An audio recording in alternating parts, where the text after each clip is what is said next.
नमस्ते साथियों। अभी आपके सामने ये अपने सामाजिक धार्मिक सुधार आंदोलन का दूसरा पार्ट अपन प्रस्तुत करने जा रहे हैं।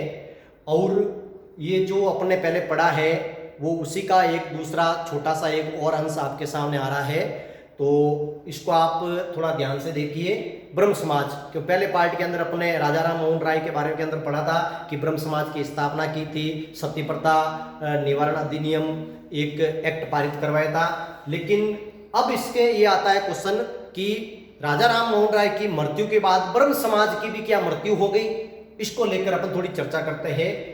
हम जानते हैं कि राजा राम मोहन राय की मृत्यु 1833 ईस्वी के अंदर होती है।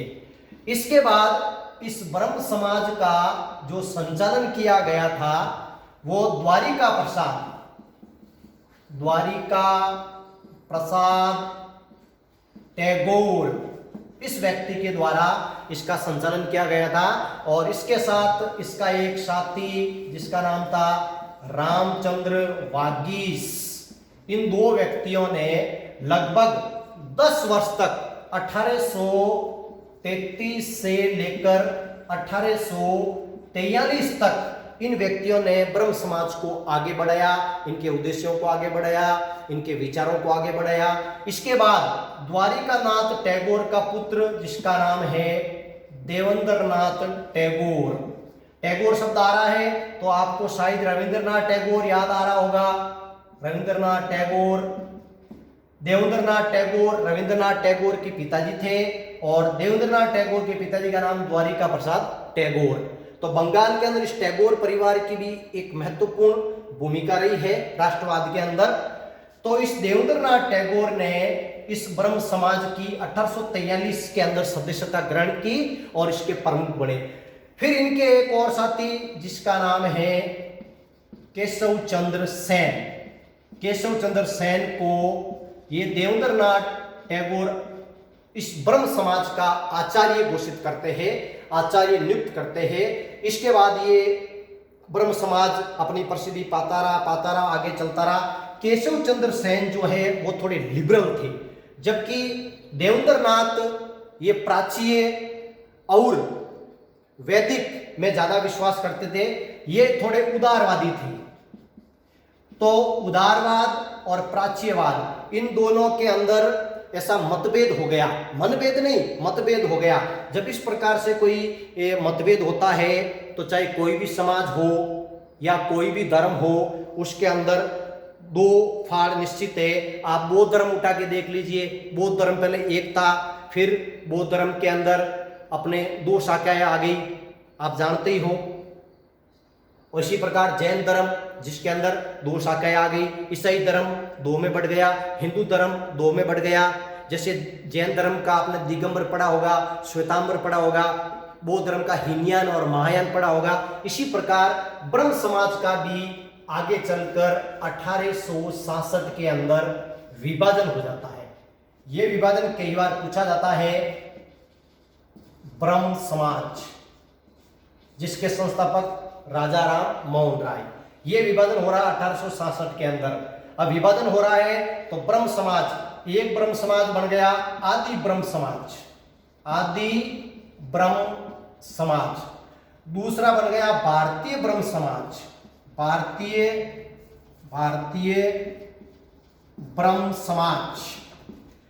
इसका नेतृत्व देवेंद्रनाथ कर रहे हैं, इसका नेतृत्व केशव चंद्र सेन कर रहे हैं। अभी आगे बढ़ते गए ये अपने वो प्राचीन ज्ञान विज्ञान के हिसाब से इस ब्रह्म समाज को आगे बढ़ा रहे थे और ये इसको आधुनिक बना के आगे बढ़ा रहे थे। फिर ये ज्यादा फेमस हो गया भारत के अंदर। इस भारतीय ब्रह्म समाज ने आगे एक एक्ट पारित किया जिसका नाम है ब्रह्म विवाह एक्ट 1872 के अंदर। इसका दूसरा नाम भी अपन बोल सकते हैं, ब्रह्म विवाह एक्ट का दूसरा नाम है अंतरजातीय विवाह एक्ट, अंतरजातीय विवाह एक्ट भी बोल सकते हैं इसको, या विधवा पुनर्विवाह एक्ट भी इसी के तहत आता है, जिसके तहत लड़के की आयु 18 वर्ष, लड़की की आयु 14 वर्ष विवाह योग्य तय की गई। बिल्कुल ही आगे चलता रहा, ब्रह्म विवाह एक्ट बना। फिर आगे चलकर क्या हुआ कि केशव चंद्र सेन की पुत्री जो मात्र 12 वर्ष की थी, कूच बिहार शब्द सुना होगा आपने, कूच बिहार का जो युवराज होता है, राजकुमार होता है, उसका ऑफर आता है शादी का। तो केशव चंद्र सेन सोचता है कि बहुत अच्छा ऑफर आया है, ये जो हमने क्राइटेरिया बनाया है 18-14 ये बाढ़ में गई, कौन देखता है इसको। और अपनी 12 वर्षीय पुत्री का विवाह एक 16 वर्षीय राजकुमार के साथ कर दिया। तो ये ब्रह्म विवाह एक्ट का पहला उल्लंघन था। इससे इसके सेन के दो शिष्य थे। इस ब्रह्म विवाह एक्ट का उल्लंघन होते ही सेन के जो 2 शिष्य थे, परम शिष्य थे, उन्होंने कहा कि गुरुजी ये आप क्या कर रहे हो, हमें कह रहे हो गुड़ से परहेज और आप गुलगुले खा रहे हो, गुड़ खाई गुलगुले से परहेज, ये कौन सा उपदेश है, हम आपकी बातों को नहीं मानेंगे। तो एक ब्रह्म विवाह, इस ब्रह्म समाज के अंदर एक फाड़ और हो जाता है, एक बंटवारा और हो जाता है। तो ये अपने लिए बहुत महत्वपूर्ण है। उसका नाम है आनंद मोहन दास, मैं लिख देता हूं यहां, आनंद मोहन दास। और इसके साथ होता है शिवनाथ शास्त्री। ये दोनों मिलकर क्या करते हैं, साधारण ब्रह्म समाज, भारतीय ब्रह्म समाज से अलग होकर एक साधारण ब्रह्म समाज की स्थापना करते हैं। और ये फिर आगे चलता है। फिर इस ब्रह्म समाज के अंदर थोड़ी शुष्कता, थोड़ी निरस्ता होने के कारण केवल इससे बुद्धिजीवी वर्ग ही जुड़ा, मध्यम वर्ग से अछूता रहा और इसे जुड़ नहीं पाया। और जितनी प्रोग्रेस आर्य समाज और विवेकानंद का जो समाज है उन्होंने की है, इतनी इसने नहीं की है। ऐसे करके इसमें धीरे धीरे ये हमारे बीच में से लुप्त हो गया। अब अपने मुख्य बात ये आती है जिनका अपन दोहरान कार्य के तहत कह सकते हैं। क्वेश्चन अपने बढ़ता है, एक सीधा सा क्वेश्चन आता है, ब्रह्म समाज की स्थापना किसने की। दूसरा क्वेश्चन बनता है, आदि ब्रह्म समाज की स्थापना किसने की। तीसरा क्वेश्चन आता है, भारतीय ब्रह्म समाज की स्थापना किसने की। चौथा आता है, साधारण ब्रह्म समाज की स्थापना किसने की। तो ये जो 4 ब्रह्म समाज आ रहे हैं, चारों के ही संस्थापक अलग अलग है। यदि पूछा जाता है तो इसका अपना आंसर होगा राजा राम मोहन राय। दूसरा यदि अपन को पूछा जाता है आदि ब्रह्म समाज का संस्थापक कौन है, तो इसका आएगा आपके देवेंद्रनाथ टैगोर। तीसरा यदि पूछा जाता है कि भारतीय ब्रह्म समाज के संस्थापक कौन है, तो इसका आएगा केशव चंद्र सेन। और चौथा अभी मैंने लिखाया था आनंद मोहन दास, और दूसरा नाम है शिवनाथ शास्त्री।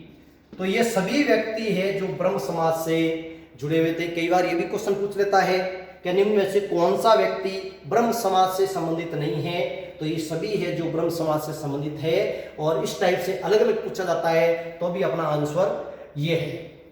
हाँ, इसके बाद आगे देखिए आप, अब इसको याद करने का जो ट्रिक है सीधा सा है, अपने ज्यादा उलझन में नहीं पढ़ना है। आप सीधा वर्ष लिख दीजिए, 1809 की घटना लिख दीजिए, 1811 की लिख दीजिए, 1817 की लिख दीजिए,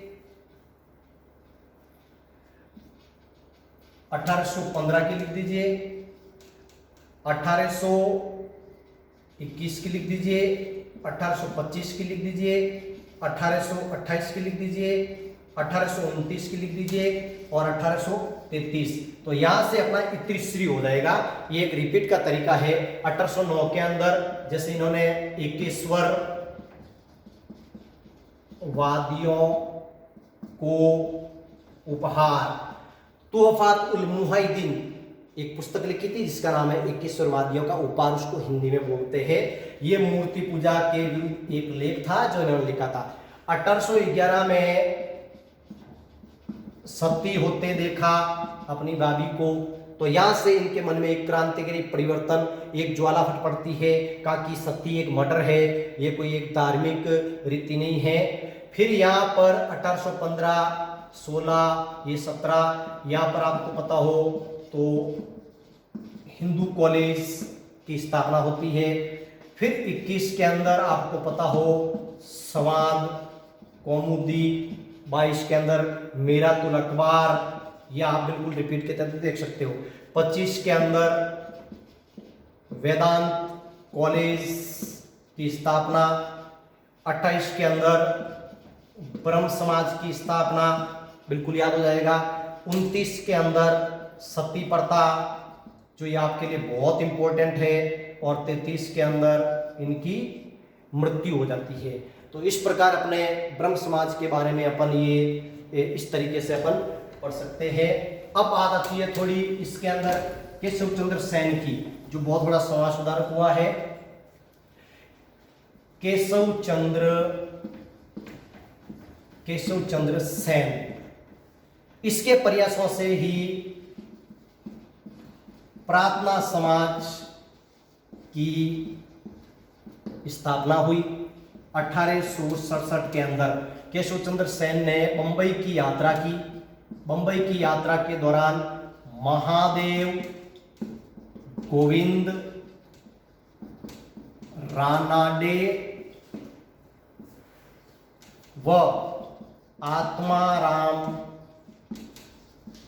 पांडुरंग इसके संपर्क में आए, और आत्माराम पांडुरंग ने इनके प्रयासों से या इनके सुझाव पर बंबई के अंदर प्रार्थना समाज की स्थापना की। और कई बार यह प्रश्न पूछा जाता है कि प्रार्थना समाज की स्थापना कब हुई? 1867। कहाँ हुई? बंबई में। किसने की? आत्माराम पांडुरंग। किसकी प्रेरणा से की? केशव चंद्र सेन। ऐसे कैसे? अपने मद्रास के अंदर इनकी प्रेरणा से ही वेद समाज की स्थापना हुई। ऐसे करके केशव चंद्र सेन, जो एक उदारवादी विचारक था, बहुत सारे अपने समाजों की स्थापना होती है, और ये जो पूरे के पूरे है, ये इनके द्वारा स्थापित ब्रह्म समाज के नियमों के आधार पर ही इन समाजों का निर्माण हुआ है। ऐसे करके केशव चंद्र सेन के बारे में भी अपन को ये थोड़ा ध्यान देना है।